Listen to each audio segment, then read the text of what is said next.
Assalamualaikum warahmatullahi wabarakatuh. Kami dari kelompok 5 MK1 ingin menjelaskan langkah-langkah regresi berganda dan juga asumsi klasik. Perkenalkan, nama saya Muhammad Nujaimil Munawir dengan NIM 24_009. Perkenalkan, nama saya Nila Fonazida dengan NIM 24_018. Perkenalkan, nama saya Ayu Melazuri dengan NIM 045.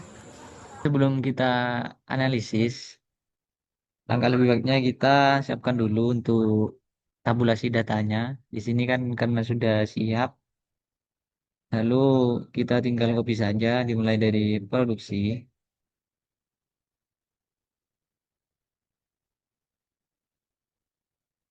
Copy.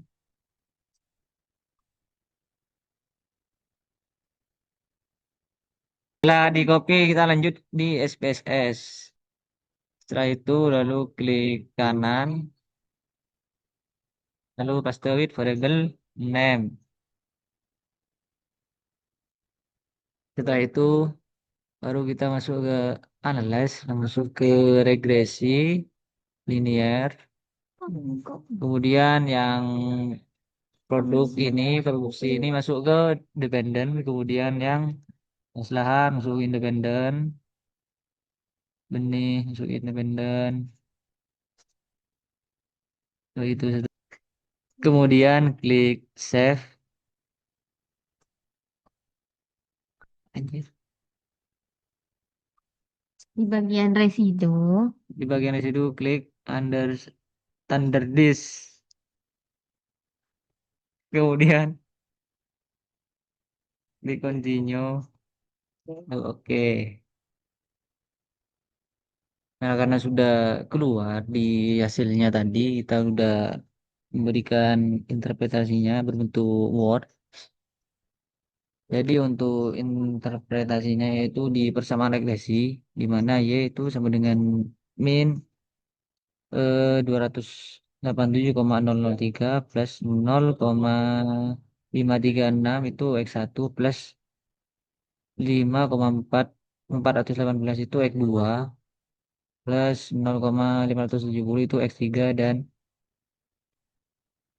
plus 574,838 itu variabel dummy-nya. Kemudian to intercept, jika semua variabel independen luas lahan X1, kemudian benih, pupuk organik, dan pola tanam D bernilai 0, maka produksi atau Y diprediksi sebesar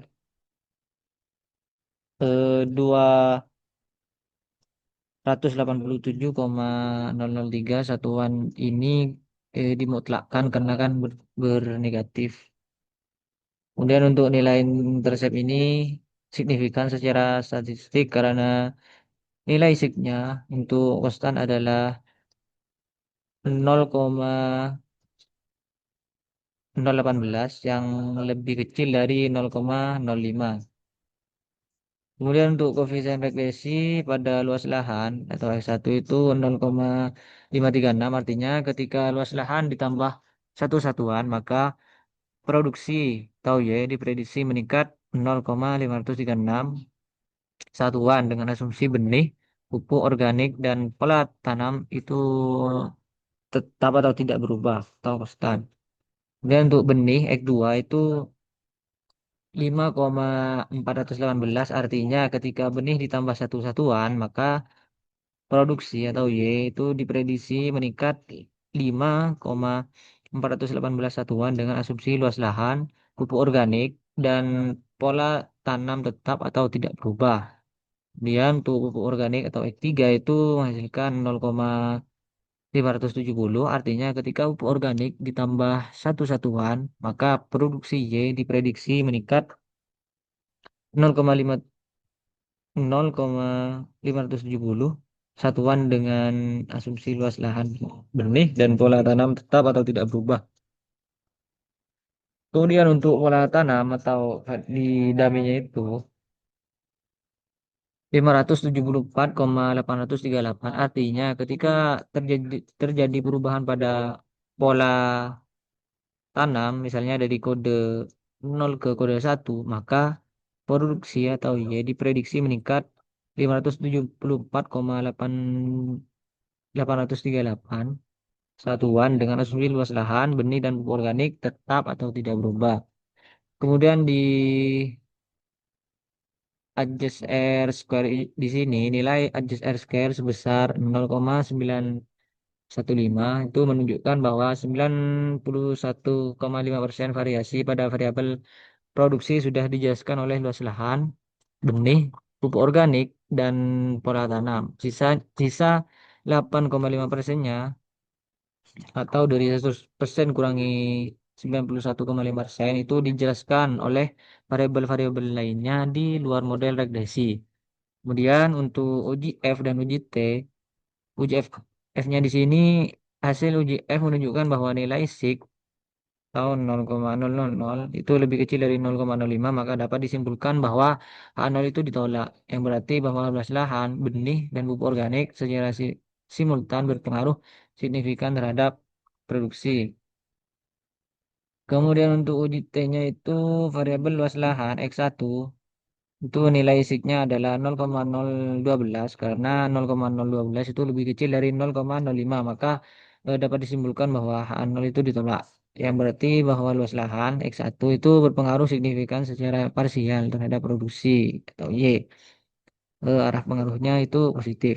Kemudian variabel benih atau X2 nilai sig adalah 0,000 karena 0,000 itu lebih kecil dari 0,05 maka dapat disimpulkan bahwa A0 itu juga ditolak yang berarti bahwa benih atau X2 itu berpengaruh signifikan secara parsial terhadap produksi Y. Arah pengaruhnya juga positif. Kemudian untuk variabel pupuk organik 3 nilai signya adalah 0,274 yang dimana itu lebih kecil dari 0,05 maka dapat disimpulkan bahwa A0-nya itu mohon maaf karena 0,274 itu lebih besar dari 0,05 maka dapat disimpulkan bahwa A0 itu diterima yang berarti bahwa pupuk organik atau X3 tidak berpengaruh signifikan secara parsial terhadap produksi Y. Arahnya itu positif. Kemudian variabel pola tanam D nilai signya adalah 0,00. Ini juga lebih kecil dari 0,05 maka H0 itu ditolak yang berarti bahwa pola tanam berpengaruh signifikan secara parsial terhadap produksi. Nah, itu arah pengaruhnya itu juga positif. Kemudian untuk selanjutnya itu dilanjut oleh rekan saya.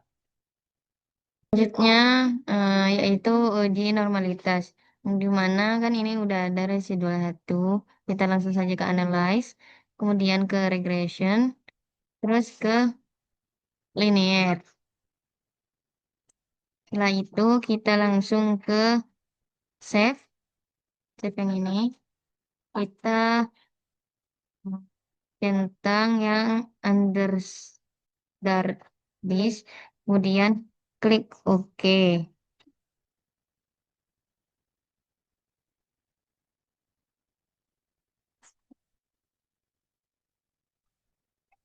Terus setelah itu kita ke analyze lagi, ke, ke non parametric test, ke legalistic dialog, kemudian ke satu sampel KS.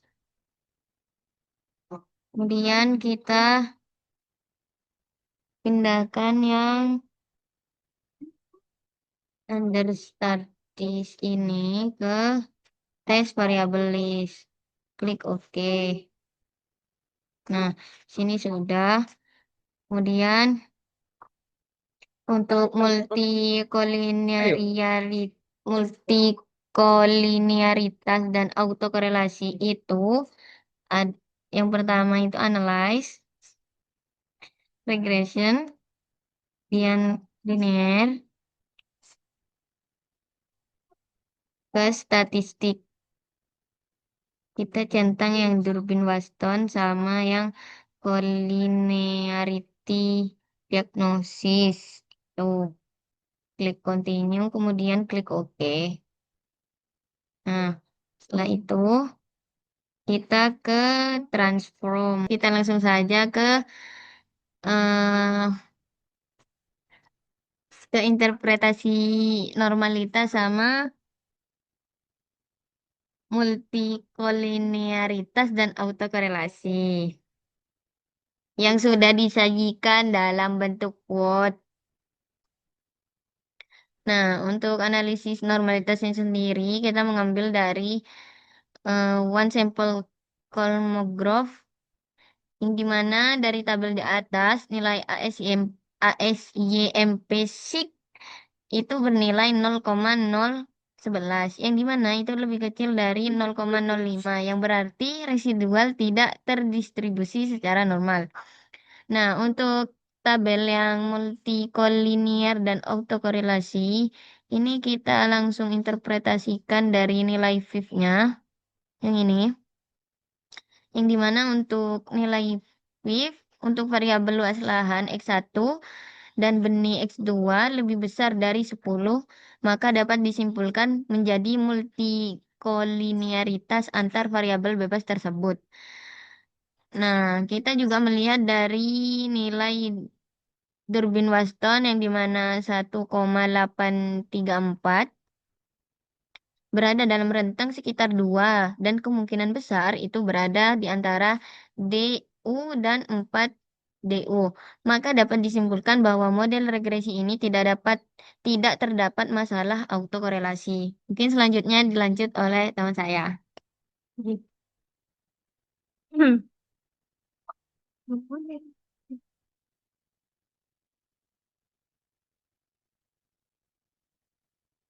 Baik, selanjutnya yaitu langkah-langkah untuk heteroskedastisitas atau homogen. Yaitu kita klik transform, lalu compute variable, lalu pada function group kita pencet all, lalu di ancient and special variables kita pencet apps-nya 2 kali. Nah, lalu di type and label kita masukkan understandized yang paling bawah. Lalu di target variabel kita ketik abbreviate.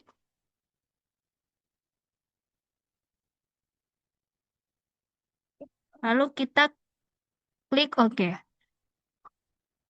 Nah, lalu selanjutnya kita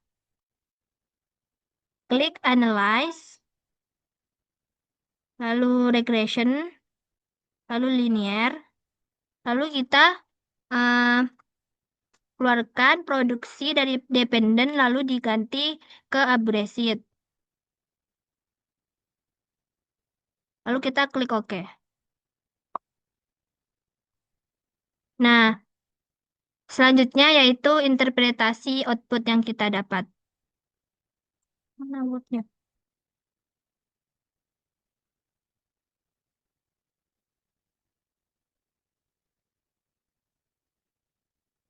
Nah, di sini kelompok kami sudah menyalin datanya ke dalam bentuk Word, di mana di sini interpretasinya adalah nilai SIG semua variabel independen pada tabel di atas lebih besar dari 0,05, nah di mana berarti tidak terjadi masalah heteroskedastisitas yang menunjukkan asumsi homoskedastisitas terpenuhi. Sekian dari kelompok kami, kurang lebihnya mohon maaf. Wassalamualaikum warahmatullahi wabarakatuh. Dadah.